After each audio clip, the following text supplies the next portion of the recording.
Cultural Conversations. This is our first one of the year and also our first one in teams.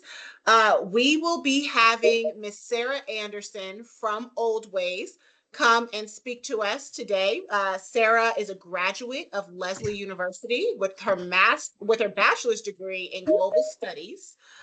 She joined Oldways in June of 2020 and is their Heritage Diet Curriculum Manager. Her responsibilities include managing partnership relationships by providing support and data tracking for the African and Latin American Heritage Diet programs.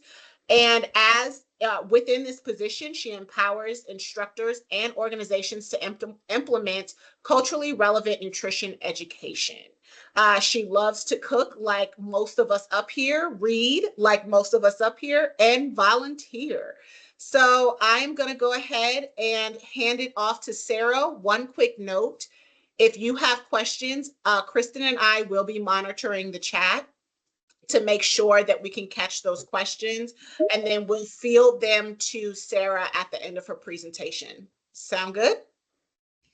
And I'll throw in there, if you're new here, I'm Kristen Elliott, and that is Kia, who's been in the same way. We are the co-facilitators of Cultural Conversations, and we welcome you to our little corner of the network where we talk about all things culturally relevant, responsive work to support our neighbors and their everything.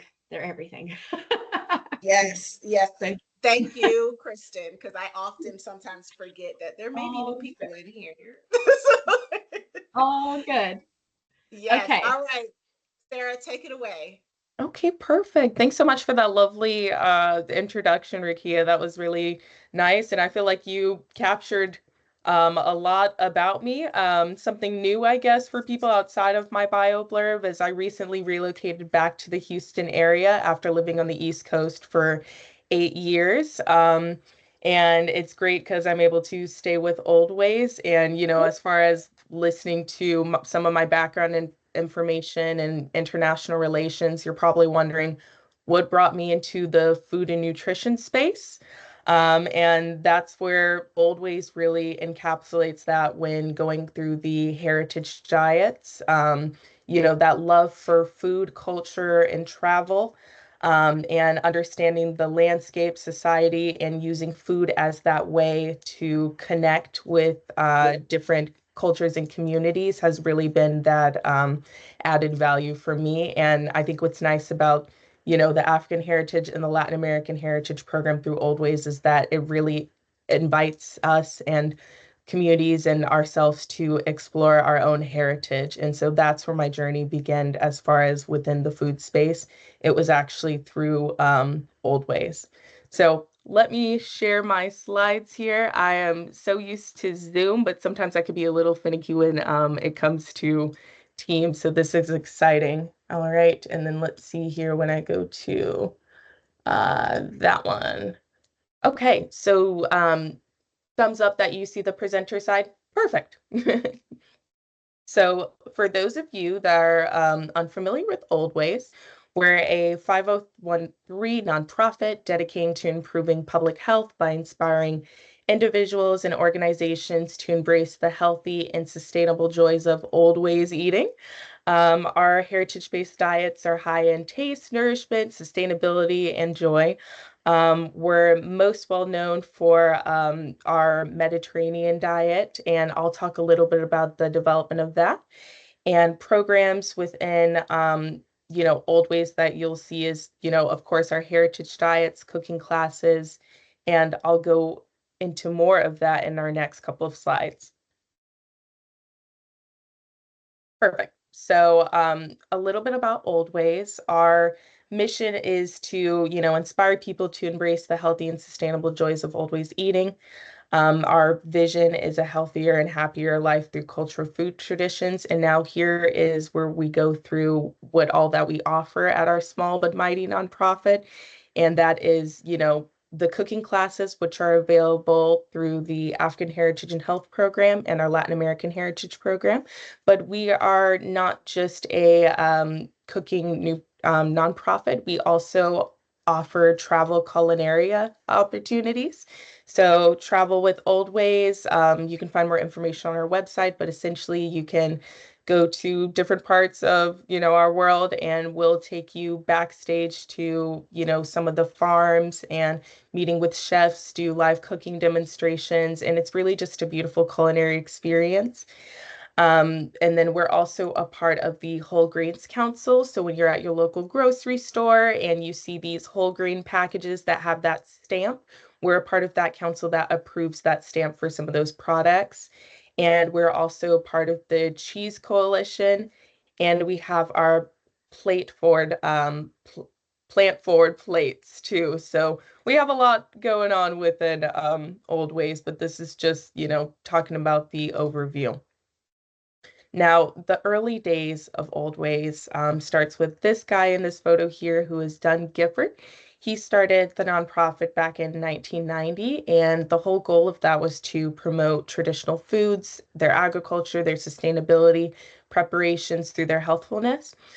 And in the 90s, there was this trend kind of happening where, if you were around during that time, it was very much so a low fat trend that was very prevalent. So, a lot of, products in grocery stores, they had like fat-free or low-fat as a part of their target advertisement.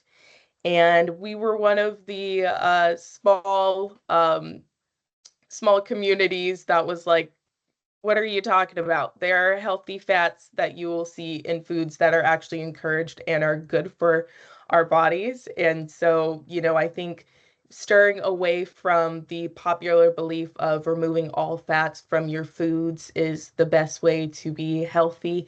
We were actively debunking that trend since the 90s, and, giving having that message of, culturally relevant nutrition education, but also eating from within your heritage, going back to the old ways, the way our ancestors ate is very healthy and sustainable.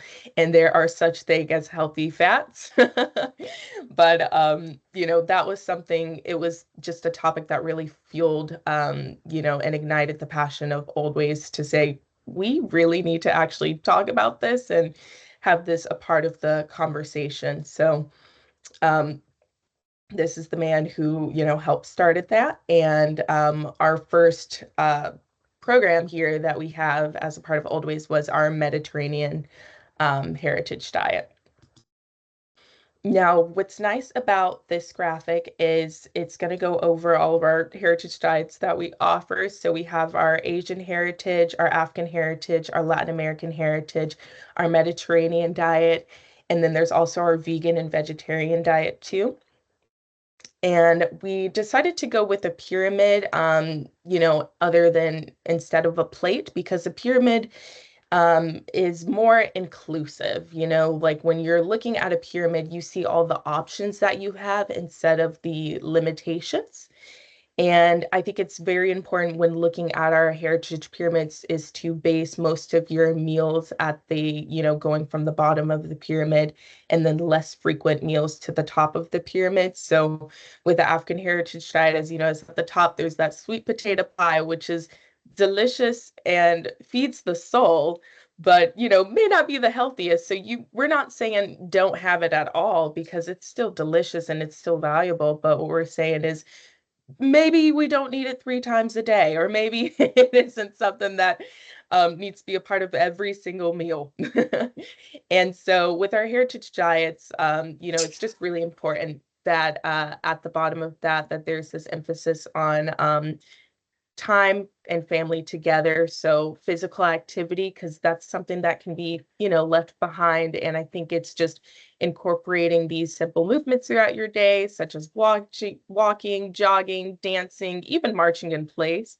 It's the activity that just gets your heart going. And, it all goes together as far as building healthy habits into your lifestyle. And then as you move further up the pyramid, you've got the fruits and vegetables on the next tier, and then you've got the meats as you go further up. So that's just the way that we've built out each of these diets.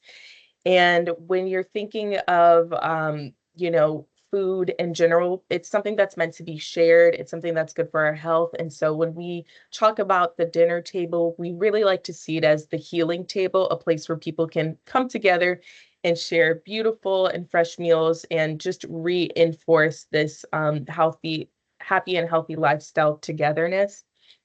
And so that's just a little bit about our Heritage Diet Pyramid, and I hope this graphic is helpful. Now, when talking about exploring our cultural models, I'd love to just give a little deep dive into how each of our heritage diets was created, starting with our Mediterranean diet. So the Mediterranean diet was interesting because it was created in response to the USDA's 1992 dietary pyramid. And this pyramid that the USDA had out was criticized for its questionable nutrition science, and Oldways, along with the World Health Organization Collaborating Center, which is actually located and focused through Harvard School of Public Health. We joined with Harvard School of Public Health and initiated the Public Health Implications of Traditional Diets conferences.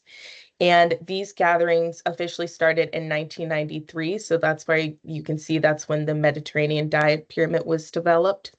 And what was really cool about these conferences is that it involved experts like Walter Willett, who's also part of our board and the development of the program, Ansel Keys, and it led to the creation of our Mediterranean diet pyramid, which goes beyond the theory brought to, which goes beyond the theory that was originally introduced, in which through Oldways, we wanted to bring healthcare professionals, doctors to the Mediterranean for medical education and engage, journalists, cookbook authors, doctors to introduce these healthy habits of the Mediterranean diet back to the Americas. So, it's interesting now when you think of a time of olive oil not being as prevalent because you see it everywhere at your grocery stores.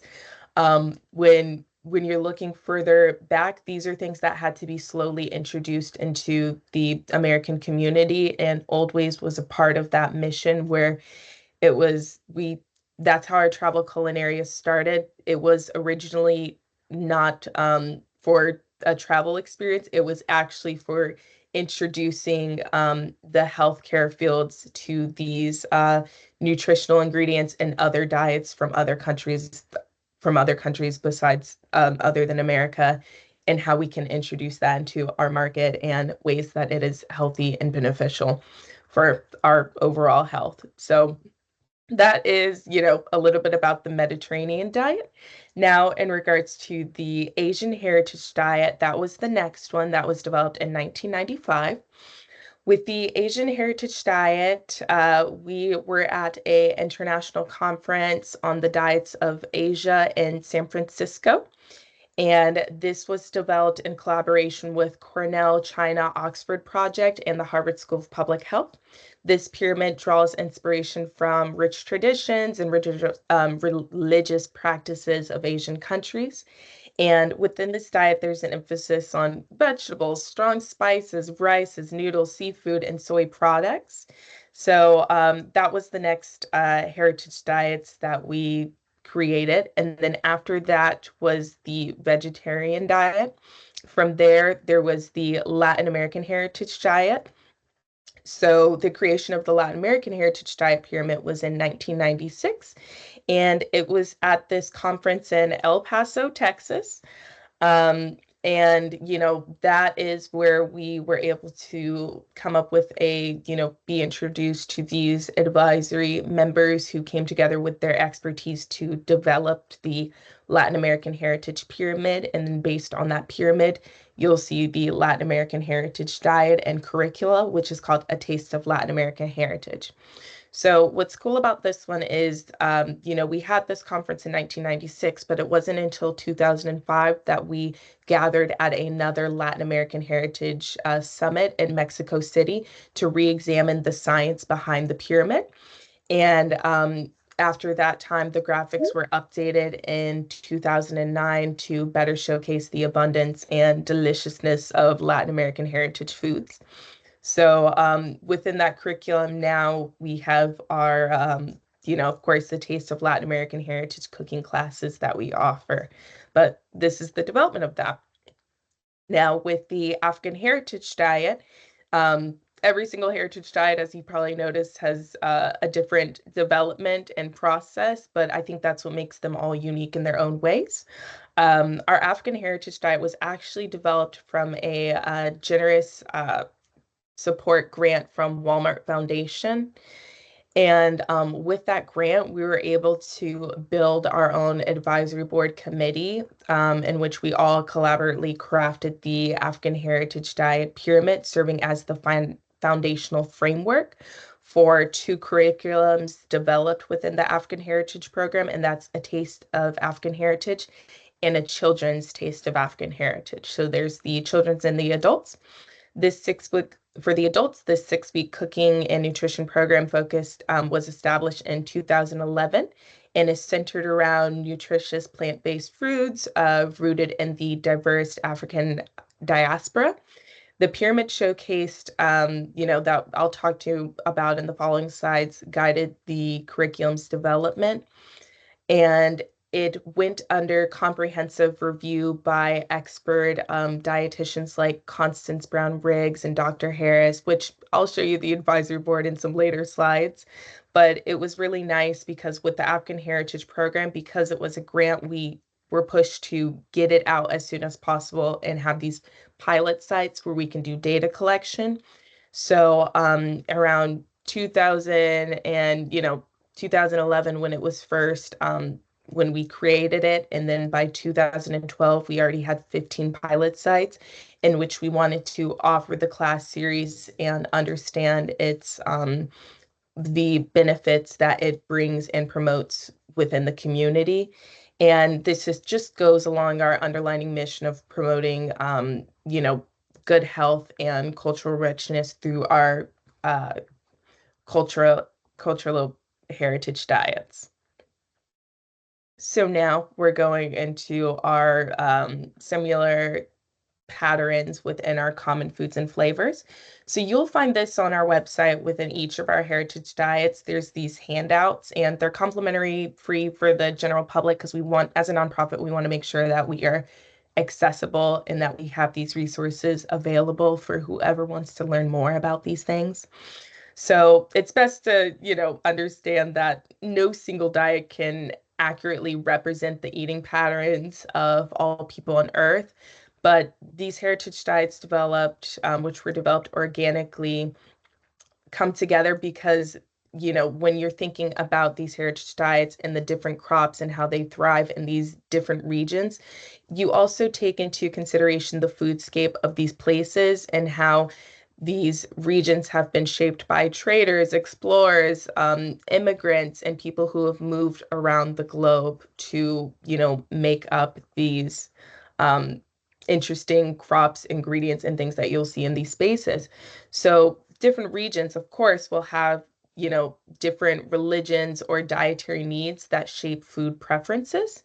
So, for example, people from East Asia or African descent are far more likely to be lactose intolerant than people of Northern European descent, because when you're thinking about the foodscape, naturally dairy is not an important source of nutrition in those parts of the world. And certain religions, also have their own dietary restrictions, which can lead to avoiding pork, beef, or meats in general, which in turn shapes their preferred protein sources. So what's nice about these visuals is they show examples of different foods or crops that give each cultural diet its own distinctive flair. Even within heritage diets, small tweaks in foods and flavors give cultural identity to these different recipes. So when we're thinking about the plant-based or plant-forward pattern of each of these heritage diets in which the framework is used to describe the specific foods eaten in a particular country or region, that's how we, build these resources on common foods and flavors. And I could go over many more examples, but that was just one to share. And I think it's just really important when thinking about overall eating patterns. It's nice to take a step back and look at how are they similar and understanding and comparing these similarities within the heritage diets, but also reflecting and acknowledging what makes them distinct and different. And one thing that we like to say at Oldways is, these heritage diets are not prescriptive, they are descriptive. And the purpose of heritage diet is not to say that there's only one right way to eat. Rather, the purpose is to celebrate the diversity of foods and flavors that can lead to good health and well-being. So now I'm just showing this slide because we're about to go into talking more about the African heritage diet. But I think, for when you're speaking with your healthcare provider, especially like in the early 2000s, everyone is probably familiar with the Mediterranean diet.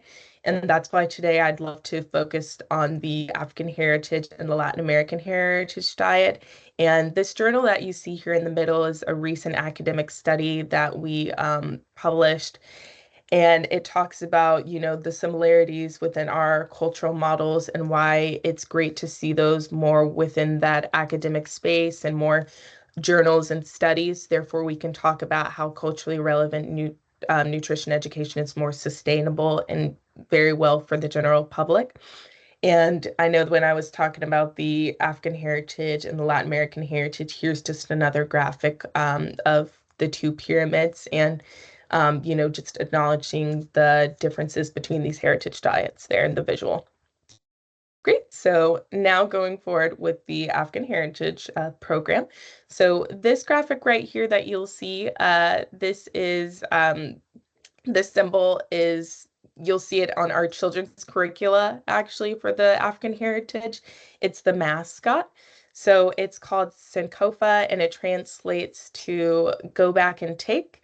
And as you can see here, it's a bird arching its neck to take an egg from its back. And the reasoning for that is, to take from the past what is good, bring it into the present, and make positive progress through benevolent use of knowledge. And so I think this really shows through our African Heritage and Health program, and that's why we chose this symbol, because it's going back into the old ways of eating and, seeing the benefits of that and that knowledge and using it forward. For progressive change. So this right here, this graphic is our African Heritage and Health Advisory Board Committee. So these are the people that came together to build the curriculum. Dr. Harris, she is in here towards the top right. She's just an example of one of our advisory board members who helped develop the pyramid. And you could see, of course, the rest of the advisory board committee here. Our committee encompasses culinary historians, nutrition scientists, public health experts that focus on African descendant health and history. And today we continue to offer their expertise with the African Heritage and Health program. And you can actually learn more about our advisory board committee that, encompasses these wonderful individuals through our website. So, and a lot of them have initiatives and projects and businesses and things of their own that we, continue to highlight within our community. So it's really cool that, they came together to build our African Heritage Diet, as each of our Heritage Diet has their own advisory board committee with people there that are of heritage, adding to that conversation in the development process. But it's really cool when, they go into their own spheres where they're at now and they're still collaborating with each other. It's nice to know that Oldways was a part of some of those initial conversations and connections. So now I'm going to play our overview video for the African Heritage Program.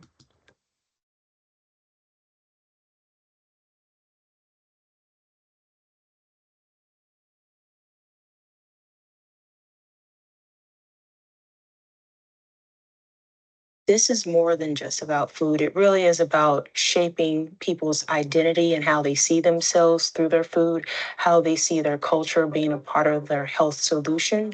The Taste of African Heritage and Health program is for anyone, whether it's been trying to lose weight, improve their health, lacking cooking skills, don't know other creative ways, enhance their meals in their homes. The research really does show that when we eat a more traditional heritage diet, that we improve our health outcomes. And I think that's really the core of what Oldways is about and what it's doing in terms of helping the community. This program now with the Taste of African Heritage now. African Heritage Diet Pyramid was created with a committee of nutrition scientists, experts in industry, and it's much easier to do because you can identify with that. I know what greens are. And so I can identify with eat a lot of this. You can have the brown rice and the millet and the barley. You have all of these healthy whole grains here. And those kinds of grains that really is a part of their heritage that needs to be built upon. On top of that, the tubers, the healthy starches from the yams to the sweet potatoes. And then you have the balance of fruits that will come from everything from the tropical fruits like the papayas, the melons, the mangoes, the pineapples, the bananas, plantains, and them serving as really desserts compared to what we traditionally have now. Once you sort of shift your mindset to looking at your plate as more of a heritage plate, it's going to redefine everything that you can put on there. So when you look at a plate now and you say, that should have some whole grains, or that should have and beans and my greens and my vegetables, fruit for dessert. And it's so empowering. This idea of connecting to your heritage and improving your health and connecting to your heritage. In the Taste of African Heritage and Health program, we evaluate how the students are going through the process and what lessons that we can learn to improve the program and what it has meant for their life and for their family, and most of all, how they have improved their health. So my name is Danessa Bowling. I live in Houston. I am actually on my fourth series of the class. I committed myself to do this for a full year. So it was a time of a serious transition for me. And so at this point, I had lost my mom, my grandmother, and my aunt to cancer. It's like, okay, being realistic, I'm overweight. I'm at risk for diabetes here. I'm African American. I just didn't know what to do. I can't control cancer. I can't control heart disease. I can't control diabetes. I can control this. This is my thing I can do. And so I thought, well, I'll do it and I'll teach it and it'll help me. Is in addition to teaching and learning and eating healthy, you get this sense of community with people. This idea of culture being a part of your medicine. We talk about cultural competency, but we never really see the integration of culture in the form of community programs. And the Taste of African Heritage and Health program does the very thing that the community has been longing for and why it's being embraced so much more than ever and why it's so desperately needed. I believe that this can be the thing that could bring people together, where we could break down some barriers that we never thought could be broken down with food. The idea of our culture and our community, they both are tied into our cuisine, can be a part of our medicine, our nutrition. That's what this program provides more than ever. Great. So that was just our overview for our, program and just taking a deeper dive into what it encompasses. As you've already seen, the African Heritage and Health diet pyramid. So, within our African Heritage and Health program, we do have our two curricula. So within the adults, it's 6 weeks because it's 6 lessons. And what I would like to add is that our Latin and African Heritage curriculum are both 100% plant-based, so you won't see any meat or dairy. But it definitely makes up for that within our, flavors and spices and ingredients. So a lot of participants, that I've worked with, or, when I'm getting reflections from the instructors, it's like they'll, participate in a class series and they're like, wow, I didn't even notice that, like, I didn't have any meat or anything like that. Like, this was a vegan meal. And I think that's just, the route to go as far as, not making it sustainable, but also very inviting for those who are new to these foodways and these eating practices. So within our Adults African Heritage, these are just the lesson plans for each of them. So lesson 1, traditional herbs and spices; 2, leafy greens; 3, whole grains; 4, beans and rice; 5, on tubers and stews; and 6, on fruits and vegetables. And then with the children's curriculum, it's 7 lessons because there's an additional lesson plan on just family and healthy lifestyles. So, we added that additional lesson plan there within the children's one. Now, going into when we're talking about accessibility within our curriculums, and having that in mind when offering these classes, as a 501c3 nonprofit, we want to be accessible and there for the community. So what's nice about these cooking classes is they can be, the entire series can be used on a portable hot plate. You don't need like a fancy kitchen setup. In reflection, when thinking about some of our pilot sites, I think it'll surprise you to hear that, some of our first pilot sites where classes were being offered, one was in a church basement, another one was in a hair salon, so those are when we say that these classes or these, workshops can be brought anywhere, we really do mean it and have, receipts and examples to provide that show that, this information can really be introduced within any setting. Also within the curriculum, we focus on, affordable and accessible ingredients. So, within the curriculum, we may mention canned beans, but then we'll also, for the recipe, but we'll also talk about using dry beans too, as an alternative based on affordability and accessibility. And we'll show how that recipe can be made with either options. So, we like to be inclusive in that way. And then also, I think just, repeated exposure to healthy foods throughout the class series. So, when thinking about financial capacity for organizations that are offering the classes, it's all about in including these new ingredients or maybe even ingredients that we are very used to, but showing how they can be prepared in these various ways to, expand the use of that. So, for instance, when you're thinking of, black eyed peas, some people may say, oh, I just, do that with rice. And we're like, oh, have you tried Hoppin' John's? Like, or like, have you tried this salad with incorporating black eyed peas with that? So it's affordable too, because it's getting more bang for your buck. If you're getting a large quantity of something, what's a way that we can use this in several meals? So we like to incorporate that throughout the curriculum. And, I think just also that cultural accessibility and honoring traditional foods and foodways, that's very much so within the curriculum. So now let's talk about the understanding the diaspora and why we chose these regions to incorporate throughout the curriculum. So the curriculum does focus on the 4 major regions of the African diaspora. So as you'll see here, it's West and Central Africa, the American South, the Caribbean islands, and South America. And what I like about this graphic is that it really shows the trade routes on how slaves were introducing these various crops to these different regions. So you see rice, bean, corns, yams, lemon, limes, and occasionally meat, which was really a part of the diet when you're thinking about the transportation of dispersed of people. And then when we're talking about the diaspora, and this is something we also like to mention in the curriculum, is the definition. So what does diaspora mean?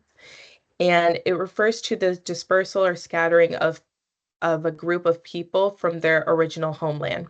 So the African diaspora encompasses the geographic areas where people of African descent have resided after involuntary removal from Africa. And within our curriculum, we want to celebrate those eating patterns and how they shape these regions of focus. So once again, West and Central Africa, the American South, and the Caribbean islands and South America.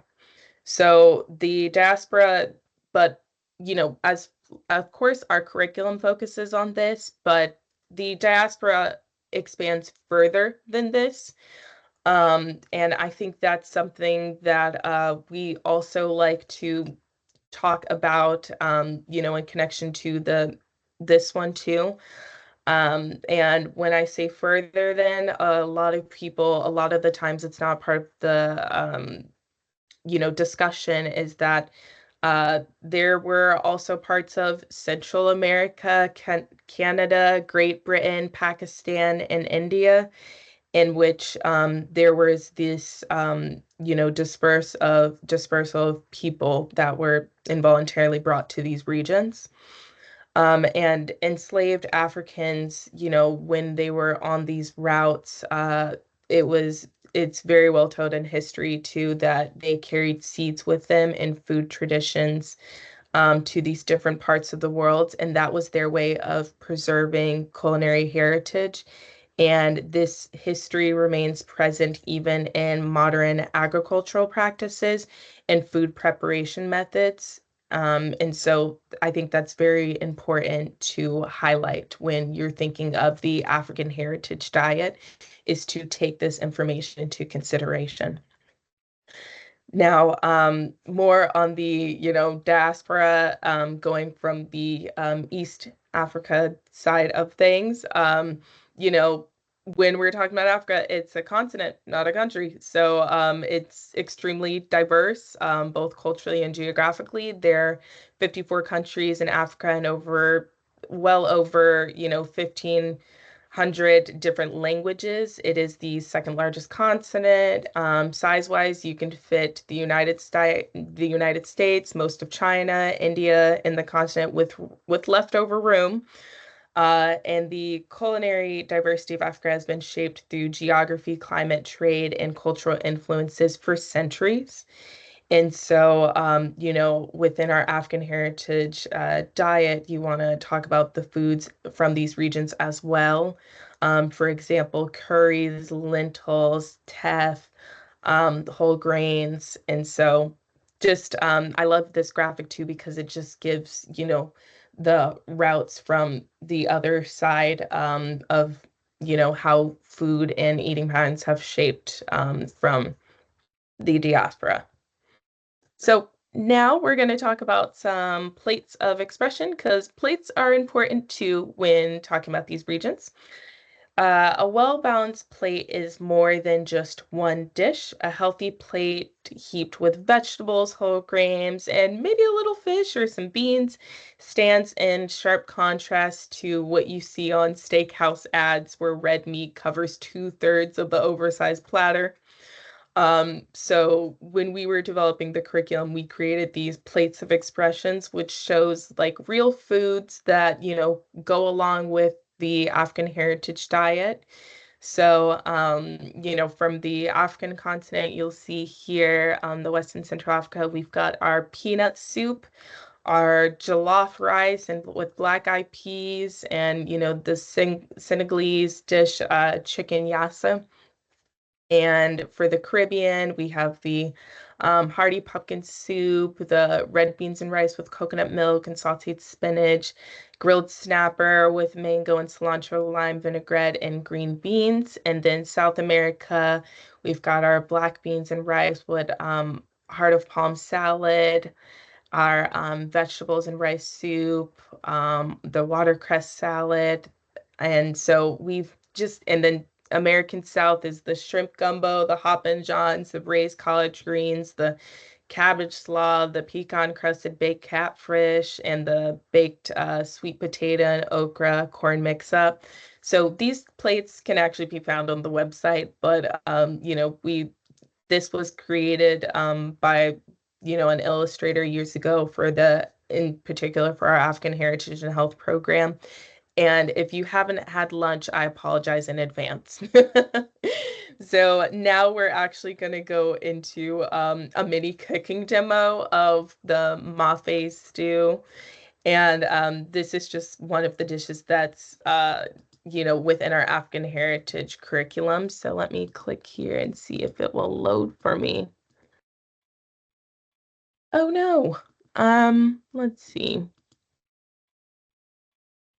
You know what? That is really interesting. It's not letting me share it. So what I will do is I'll move forward, and then if time allows, I'll go back and share this short cooking demo. It's only a couple of minutes, but it's just talking about this Senegalese sweet potato stew, and it's called mafe, and you can actually find the recipe on our website too. So I'll be sure to share that with you, but I apologize for that.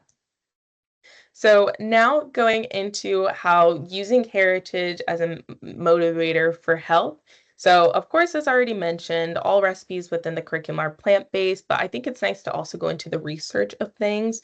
And so, one thing that we like to share is 8% of Black Americans are vegetarian versus 3% of the general population. So there is a very stark movement that you'll see happening with Black Americans switching to, vegetarian eating habits. And then 31% of non-white Americans have reduced meat consumption in the past year versus 19% of white Americans. And then graduates of our African Heritage, A Taste of African Heritage program overwhelmingly report that heritage is a strong motivator for health, and it's also sustainable. So now let's talk into, if anyone's interested in becoming an instructor or introducing these classes to their community members. We do have this 1 hour teachers training complimentary available through our website. So you'd want to take that and complete the quiz. When you have, after completing the quiz, as long as your answers are correct, you'll receive this certificate of completion. And if you take it the first time and you fail, that's okay, because you have as many opportunities to keep retaking it. And it's available on our website. And then once you've had that training, it's best to get licensed with the curriculum, review the teacher's manual, and get started. But, we want to make this inclusive for all. So we don't provide instructors for the curriculum. It's best that facilities and organizations that are licensing the curriculum either hire within or look within their community to see who are these leaders that would love to teach the class, who are these individuals that always show up for these cooking demos that, would love to provide this information. And I think that just allows for community empowerment. Now, what are some things that students participating will gain from this experience and participating in these classes? Of course, cultural awareness, understanding, heritage, whether it's for themselves or, the awareness of those within their community, nutritional education, because we're talking about, culture relevant nutrition education, but we're also a bunch of, healthcare professionals. So we're going to talk about the nutritional benefits of the recipes featured and the ingredients. And then life skills, we're going to tell you how to prep them, how to store them, how to shop for them. Community connection, I think, food is a way that just brings people together. Healthier eating habits, so benefits and how it can be sustainable, and then empowerment, of course, of making these informed choices within their diets and being able to challenge those stereotypes associated with certain cuisines, because when you think back in the old ways of any of our heritage diets, it was very plant-based, seasonal, and healthy. And, I think it's best to debunk these hurtful stereotypes that sometimes people can connect with various, heritage diets, because that's not true. And so I think it's great that, the overall, as a participant is, just contributing to the holistic development of, cultural understanding and nutritional practices and life skills that is embedded within the curriculum. So next slide is just on some of our recent, news and successes from the program. So recently, our African Heritage Program was included in the SNAP-Ed toolkit. So SNAP-Ed, and this is important because that adds a whole tier of evidence-based. So SNAP-Ed recognizes the 3 levels of evidence-based approaches, and that's research tested, practice tested, and emerging. And so a taste of African heritage is a research tested approach, which that you'll see to the left on that left graphic. We did a peer-review study published in the Journal of Nutrition, Education, and Behavior, and this was put out in 2022.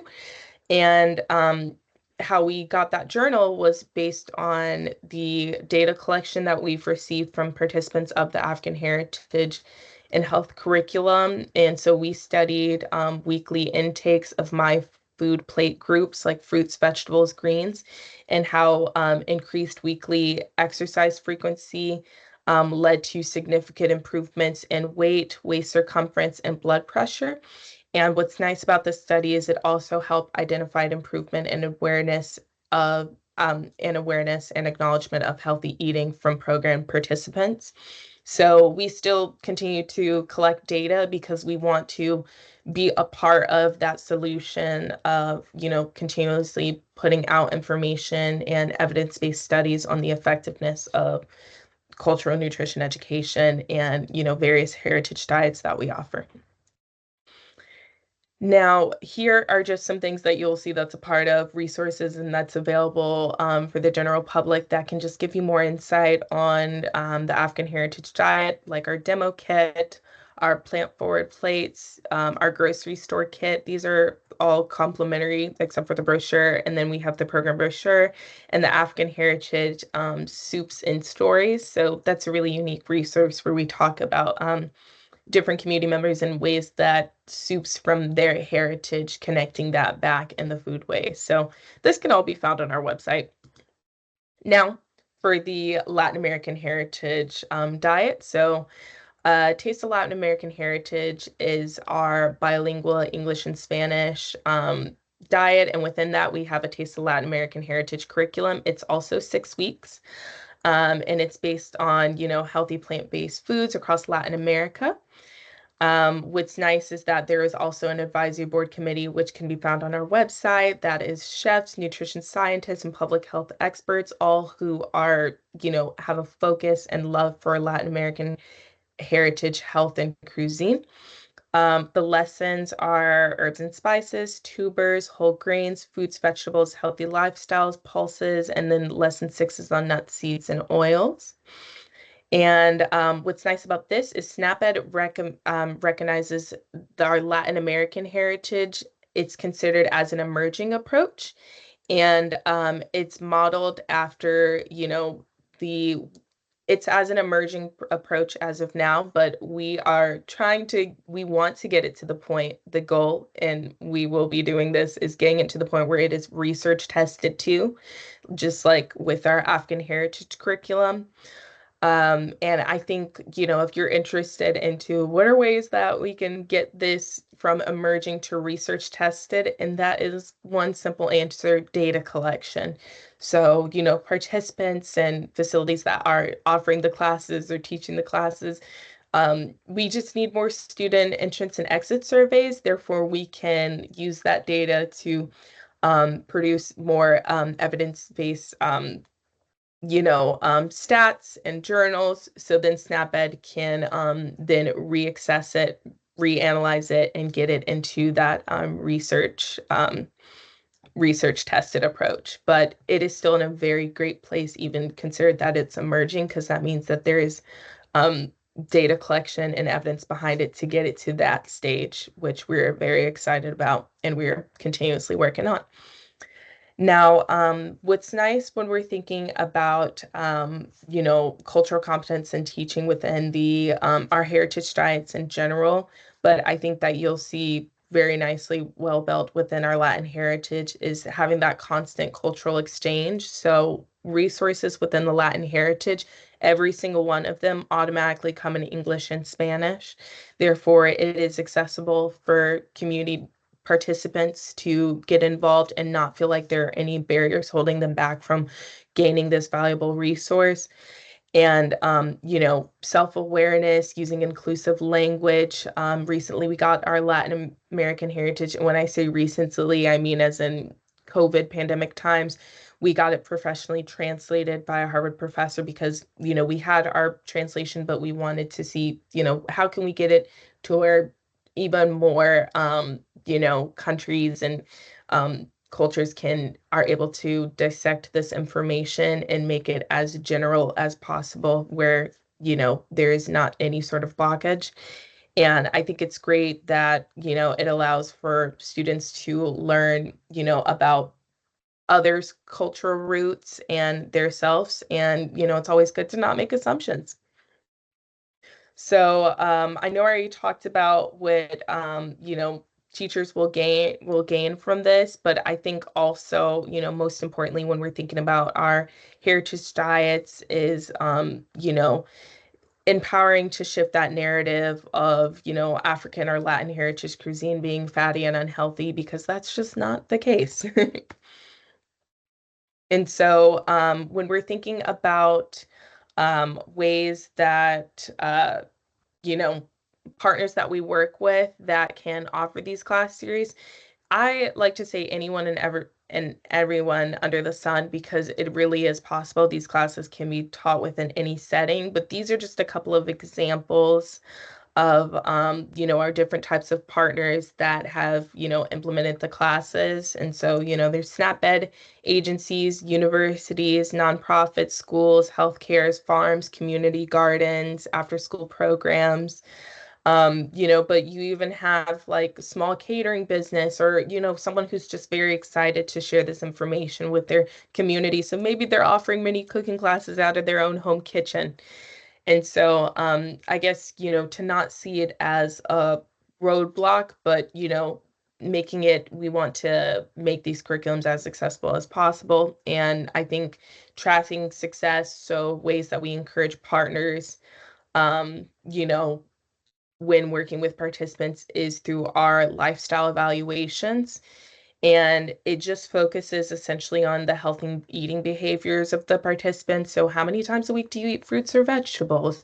And then there's the optional for our healthcare partners or anyone that just has the capacity. And these are the health measurements in which we may ask for weight, waist circumference, blood pressure. And this isn't required, it's optional, but it's something that's really nice when we're, getting data collection for, proving the evidence-based effectiveness of our heritage diet programs. And what's nice is that, this approach that you can see from our many different types of partners is it varies from partner settings, facilities, and that just shows how adaptable it can be for the community's needs. From on-site lectures to hands-on cooking sessions, our Heritage Diet programs continues to remain versatile, and even through virtual environments that allow real-time cooking sessions, and it just goes into the reassurance of accessibility for community participants. Now, when we're thinking about, barriers to healthy eating, this is something that we'd like to take into consideration when offering nutrition education and, programming, is understanding local access to healthy foods. So, if it is something that, maybe you're within a food desert or a food apartheid, is understanding how can we work within our community with local farms or community gardens, therefore providing access to these healthy foods. And, even partnering with mom and pop local grocery stores or food markets, where SNAP at benefits can be offered. Transportation access can be a barrier, kitchen equipment, and, just understanding different income levels when considering ingredient cost and understanding your students' daily experience, which, goes hand in hand with just a more effective way of being mindful when introducing a concept like this within these spaces. So this is a quote that I like to share. We have a couple, we have plenty. I love quotes. But from Oldways, we like to say, no matter what your ancestry is, tapping into your heritage and celebrating important cultural links to family food can help motivate you to change and reclaim good health. And this one was from Michelle Obama, where she says, food can be a symbol of cultural identity and knits families together. And these are just going, I know we're a little short on time, so I'd rather just, go through these a lot quicker, but these are just some evidence that we got from the results from the African Heritage, where 90% of adult participants report that history and heritage were positive motivators for healthy eating. In adult systolic blood pressure increased by an average of 4.4 of the 6-week program, and 29.7% of adult participants reduced their blood pressure by a full stage. Now, importance of healthy cooking traditions in modern health. Cooking connects us to our food, our roots, good health, creativity, and of course, each other. And I think it's really great when bringing food together, how it benefits everyone at the table. Families who eat together eat well, and continues to facilitate that connection. Kids benefit physically, mentally, and emotionally when they practice healthy eating habits. Healthy couples, like we like to say, are happy couples. Parents are able to connect with their children. Friends grow old together over healthy eating. And sharing faith and healthy foods after service or during events brings the whole community together.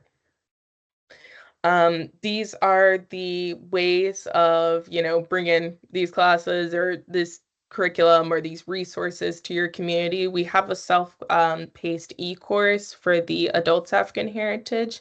And then, like, you can see that Sankofa bird on the children's African heritage. That's what our children's African heritage looks like. This is our Latin American heritage, and this is the adults African heritage. We offer 2 ways of licensing. You could either purchase those physical teacher handbooks and student manuals through our website, or you could license the yearly digital subscription to the curriculum materials. So this is, the teacher's manual and the student handbooks included, but it's just on a digital format. So we would email you those files, you would download them, and then you can offer the class series. And what's nice about the digital is you have an unlimited amount of student handbooks and teachers manuals, whereas like through the web store, it's a limited amount. But what's nice about, getting it through the web store and having those physical copies is that there's no expiration date on them. They never expire. So those are just the 2 ways of licensing the curriculum. And then if you want to just become a participant, we also have our e-course. So this is the end of my presentation. I hope I didn't go over too long, but thank you so much for having me here with you guys at Feeding America. And I don't want to take up too much of your time, but if time allows, like, let me know, and I can always pull up that cooking demo from I think it was the Mafe stew. Hey, Sarah. I did put it in the chat, and I do know that we're a little bit over time. However, thank you so much for sharing all of that wonderful, valuable information. I know I learned a lot. I don't want to speak for Kristen, but I know that if people have questions or would like to interact and see that cooking video, I can stay on for about another 20 minutes or so. And I can always provide it in the chat too. Let me see here if I can just find the link. Yes, and we do have some questions in the chat too. Oh, perfect. As well. If you wanted to stop sharing your screen, you're more than welcome. Oh, perfect. Okay, I'm back. Yes. Thank you so much. So before we start with any of the questions in the chat, does anybody want to come off of mute and ask a question? Or Kristen, did you want to say anything before we jump right into questions? No, I'm good. Let's do questions. All right.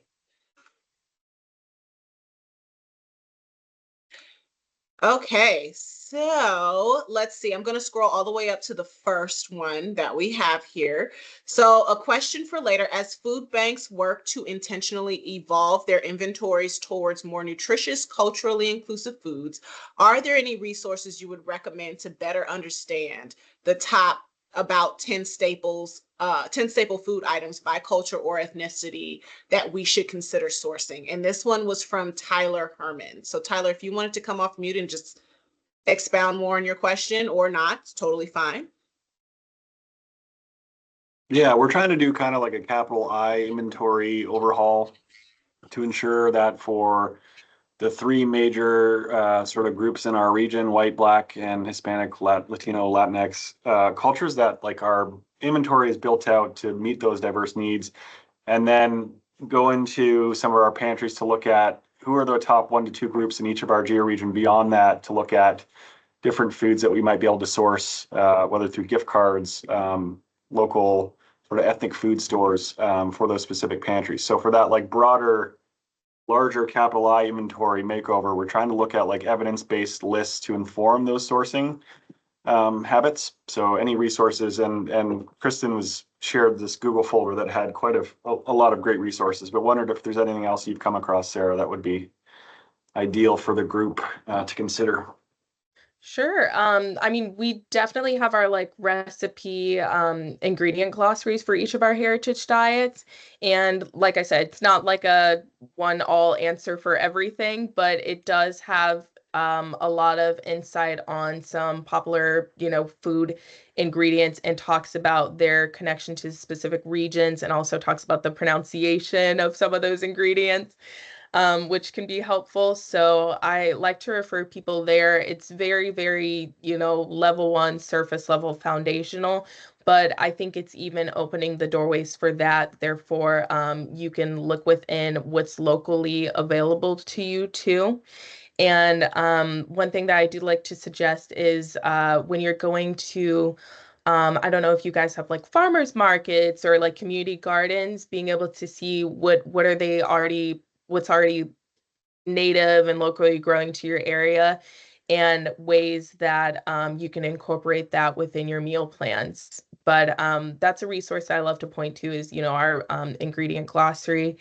And also I think it really just does actually boil down to that locality of where you're located, because I'm in Texas, so it's a lot easier for me to get, Latin cuisine and have access to cojote, or, like just whatever, because there's a huge prevalence of that community here.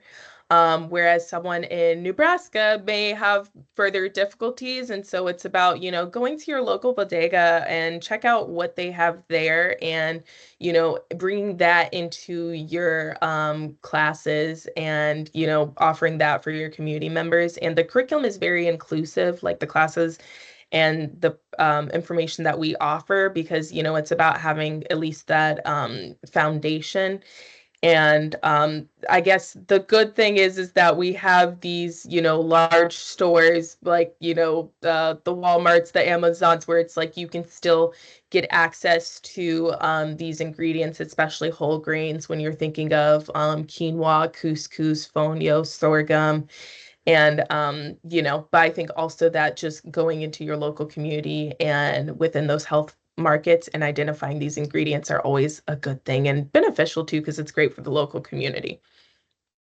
But that was a lot. But if you have any more questions, feel free to send me an email and I'm happy to help.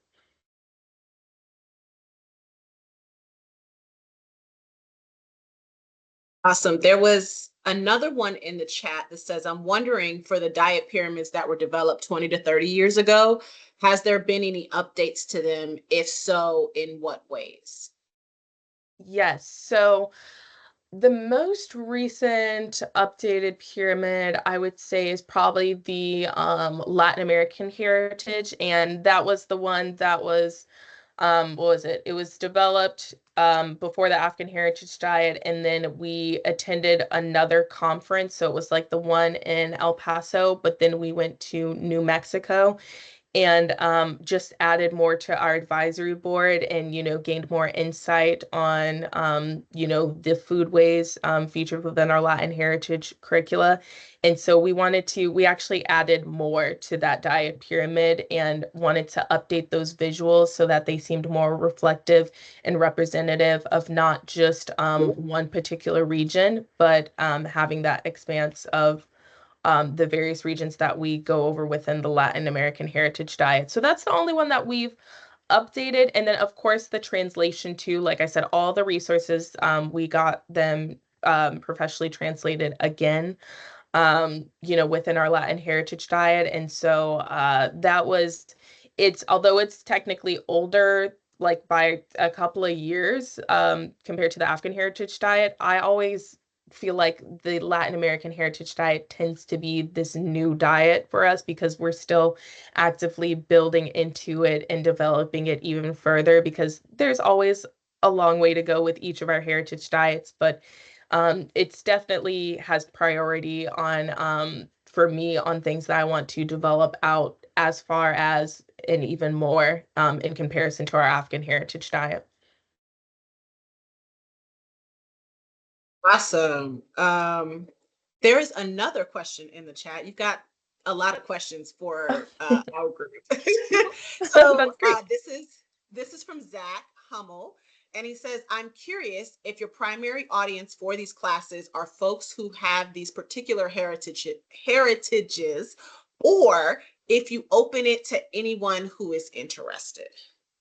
Yes, so within the cooking classes, it's available for the general public. So, for instance, a library that's going to offer these classes, like the Taste of Latin American Heritage, it's not just for, people of heritage, it's also for people who want to be introduced to these new food ways so that they understand what their community needs and ways that they can advocate for others within that community. So, we are very we want it to be inclusive and welcoming to those that are willing to learn and, expand on what they're used to because it just adds to that communication and process of bringing people together, and food is a way to do that. So, absolutely.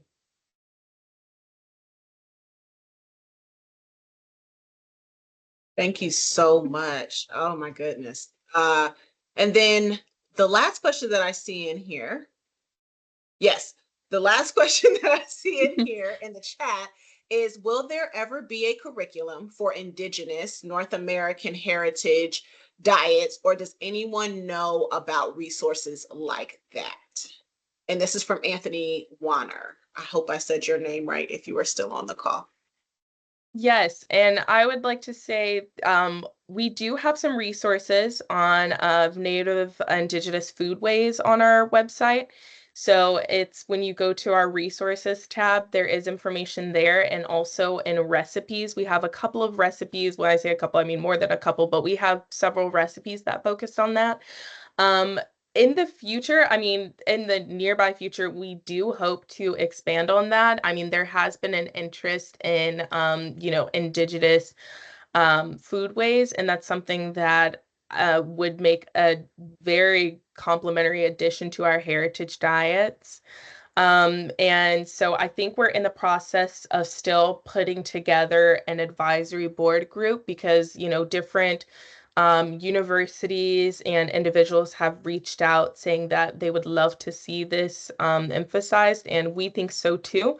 I think it's just about going about it in the most respectful, culturally sensitive way. And so this isn't something that we want to rush into to address the masses and what they're looking for. We'd rather go about it in a well thought out, meticulous way, one that we feel is respectful and, really honors this amazing heritage. But we do have resources available on our website. But if you're interested in learning more, connecting, feel free to shoot me an email and I can send you in the directions of other organizations that are already out there and providing, this education on that and share the work because like I said, Oldways, we're not a one problem solve where we offer everything, but we do want to make sure that you're in connection with people that can answer your questions for you.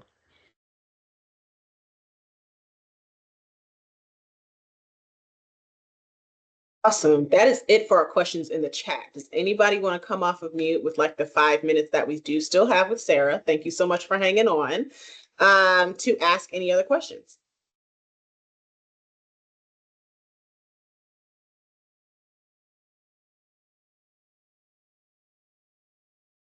I just have a comment. I just think that the content of these curriculums is just invaluable for us as food bankers, whether we have the capacity to teach classes, like do the recruiting, the whole process that's involved with that, or even if your food bank doesn't have a type of nutrition related program, just to get the information to understand what the cultural foods are and figure out how to apply that to the way that we source foods. So I'm going to look into it and see what the process is to just get trained.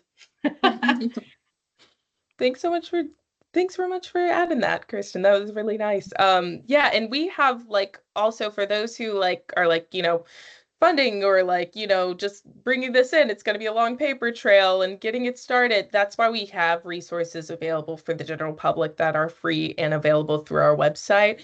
So it's not like something that shouldn't be a barrier for you in getting access to this information. And that's why we continue to add more resources out there and, highlight those within our community that are actively, singing these same praises, not just for the program, but just within their own community and why, cultural heritage is of importance, especially within the food space.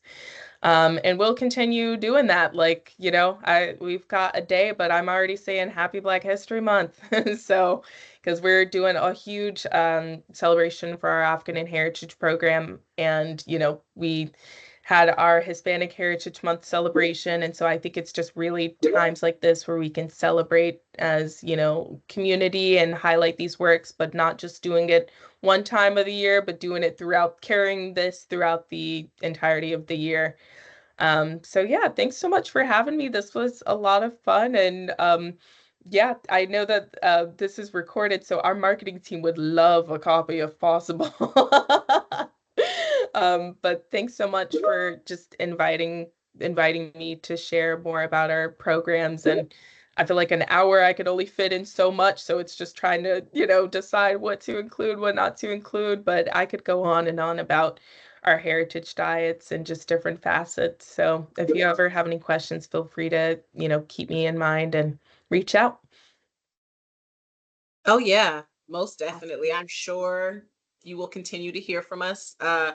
We value Oldways for the resources that you all bring. So thank you so much for spending time with us and even a little bit of extra time. And we look forward to continued conversations on how we can continue to uplift the work that you all are doing. Great. Well, thanks so much. And if this is all with the questions, I guess thank you all for joining me today, and I hope you have a good rest of your week. Thanks so much, Sarah. And for those of you